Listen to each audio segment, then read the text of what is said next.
Welcome to the disaster management class. In this class, you will learn about some basic terminology associated with disaster management.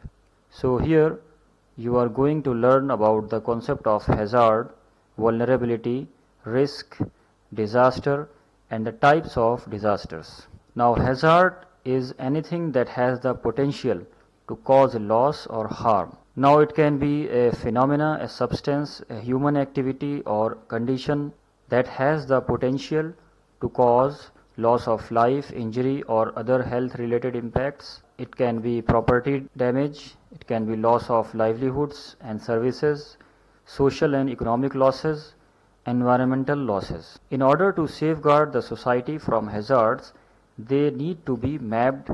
Mapping a hazard involves designating or assigning regions with a probability of occurrence of that particular hazard for a certain time period and certain region. For example, here we have an area for which hazard mapping is done, and typically different zones are outlined and each zone has a different probability of occurrence of a particular hazard. So here we have a zone with low probability, a zone with medium probability and a zone with high probability.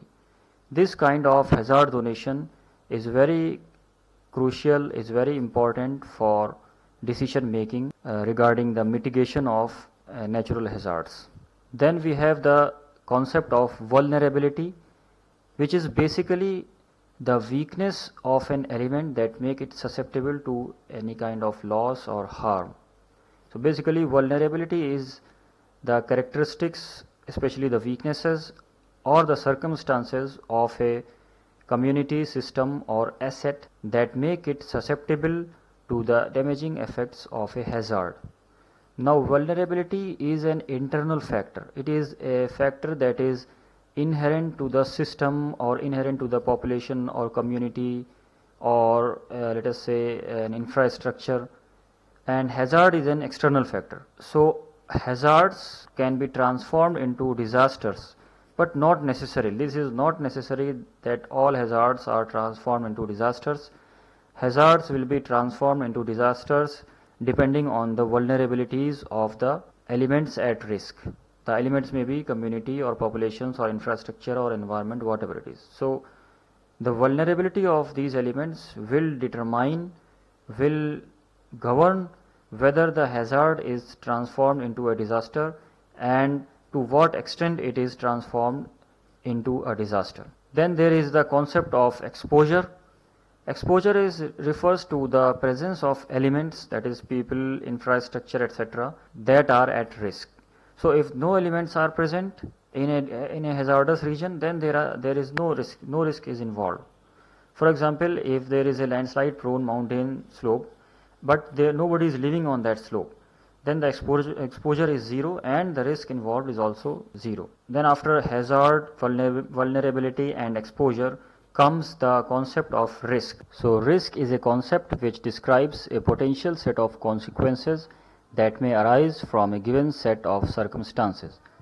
In other words, it is the probability that negative consequences may arise when hazards interact with vulnerable areas, people and property and environment.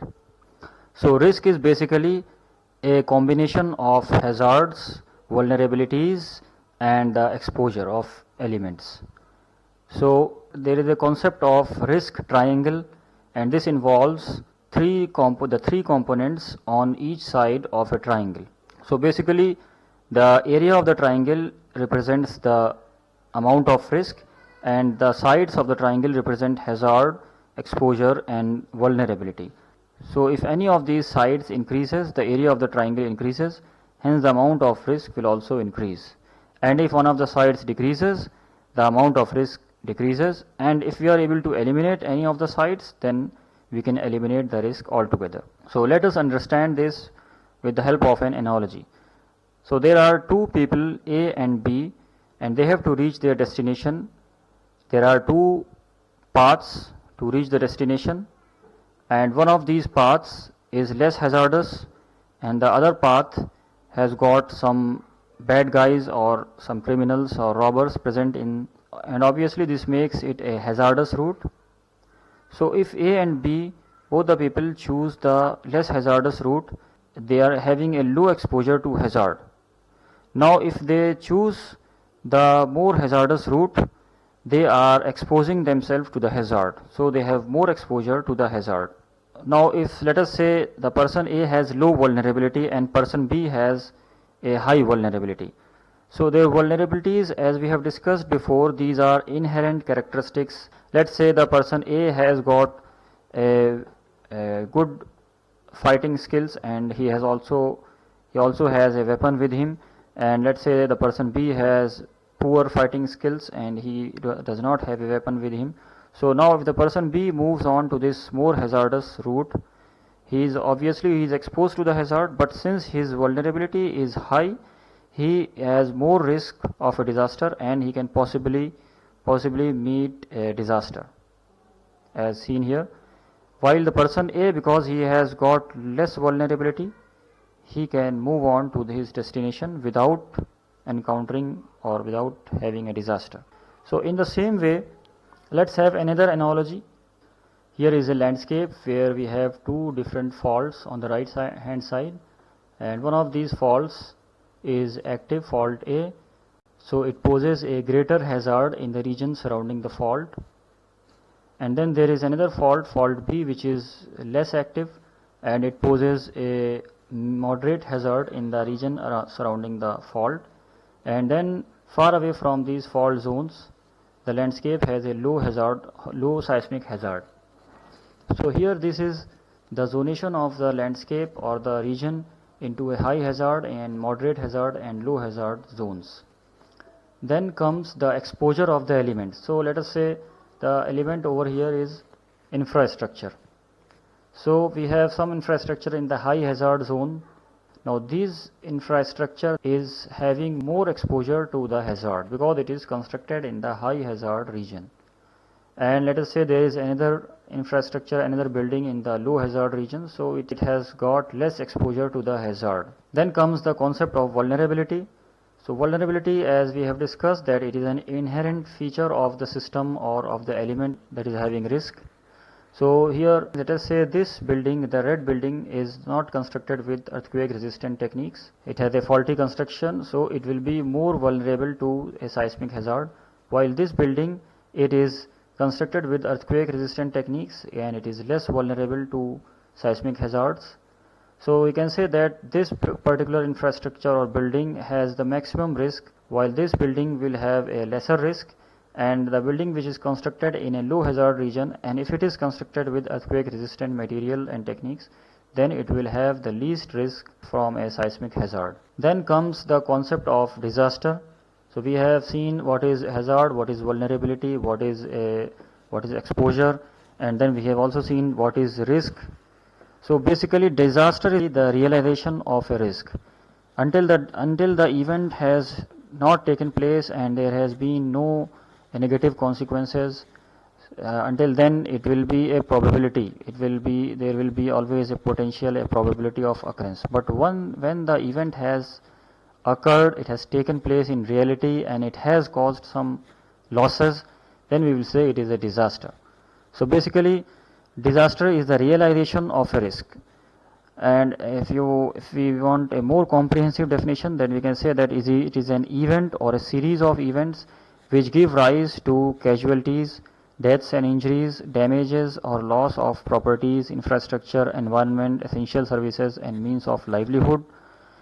And now this is the important point. It should be on a scale which is beyond the normal capacity of the affected community to cope with its own resources, and extraordinary emergency interventions are required to save and preserve lives, infrastructure and the environment. So these 2 points over here are very important with respect to a disaster, that the scale of the disaster should be such that the affected community or affected population cannot cope with its own resources and external help is always required to save lives and infrastructure environment. Now let us come to the types of disasters. So basically we have 2 types of disasters, anthropogenic and natural disasters. Anthropogenic are those disasters that are caused by man. Man-made disasters, so they can be further divided into technological disasters and sociological disasters. Natural can be further divided into geological disasters and hydrometeorological disasters. Now, technological disasters are caused due to technological failures. For example, engineering or structural failures, transport disasters, nuclear accidents, environmental disasters. Sociological disasters are those which have a strong human motive. For example, riots, ethnic cleansing, wars, criminal acts, and stampedes, and there are so many other types of sociological disasters. Then coming to the natural disasters, which are the focus of this paper, disaster management. As we have seen that there are of two types, geological disasters and hydrometeorological disasters. So geological disasters are caused by geological forces, for example earthquakes, volcanic eruptions, landslides, avalanches, tsunamis, while hydrometeorological disasters are the disasters which are caused by meteorological and hydrological conditions of a particular place, for example cyclones, floods, droughts, forest fires.